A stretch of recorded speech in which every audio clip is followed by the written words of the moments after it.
Hi everyone, welcome to Bikini Design Club.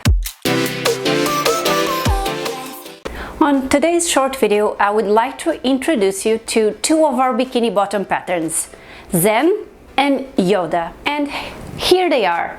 As you can see, they look quite similar. They are both reversible.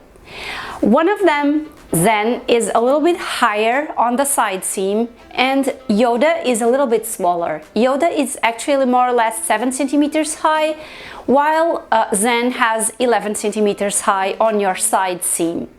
Both of them include thong, tiny, cheeky and full coverage, so you can decide which option you want to choose.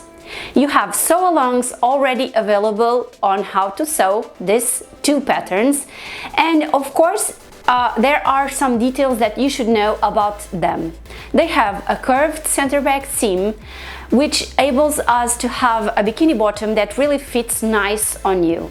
It really sits where you want them to sit, and they will not roll over.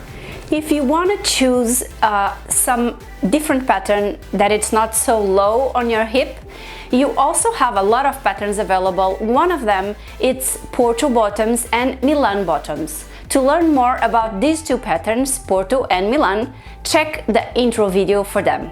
And I think that's it for today, girls. See you soon. Bye!